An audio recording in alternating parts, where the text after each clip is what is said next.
নমস্কার বন্ধুরা, sweet lovely কিচেনে জানাই সবাইকে স্বাগত। দেখতে দেখতে কিন্তু বন্ধুরা ভালোই গরম পড়ে গেছে, থাকাই যাচ্ছে না। তো এই গরমে প্রাণ জুড়ানো একটা ড্রিঙ্কস নিয়ে হাজির হয়ে গেছি। একদম সিম্পল আর খেতে কিন্তু অসম্ভব ভালো। এক গ্লাস খেলেই একদম শরীর ঠান্ডা। বলো তো কি, আজ বানাচ্ছি পেঁপের শরবত।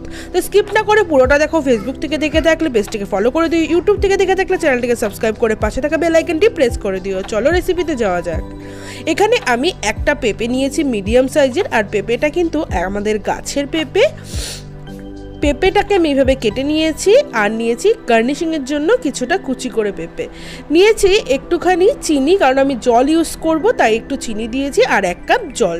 তোমাদের কার কার বাড়িতে পেঁপে গাছ আছে একটু কমেন্টে জানিও তো।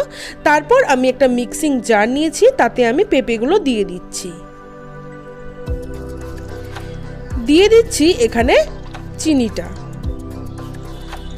1 চিমটে দিয়ে দিলাম এখানে নুন, আর দিয়ে দিচ্ছি গোলমরিচের গুঁড়ো। তারপর দিয়ে দিলাম এতে জল, দিয়ে আমি এটাকে পেস্ট করে নিচ্ছি। তো দেখো পেঁপেটা কিন্তু পেস্ট করা আমার হয়ে গেছে। এবারে আমি একটা বাটি আর এরকম একটা ছাঁকনি দিয়ে রসটাকে প্রথমে ছেঁকে নেব। তো চলো একটা চামচ দিয়ে নাড়িয়ে এটাকে ছেঁকে রসটাকে বের করে নেওয়া যাক।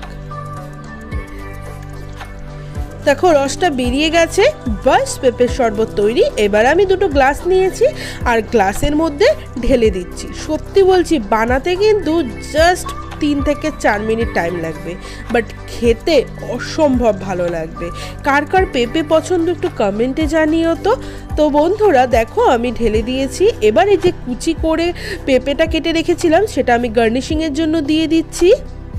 আর এখানে দেখতে ভালো লাগার জন্য একটু লম্বা করেও পেঁপেটাকে কেটে গার্নিশিং করে নিচ্ছি। তোমরা চাইলে কিন্তু এখানে একটু পুদিনা পাতা দিতে পারো। তো বন্ধুরা তৈরি হয়ে গেল প্রাণ জড়িয়ে যাওয়ার মতো পেঁপের শরবত।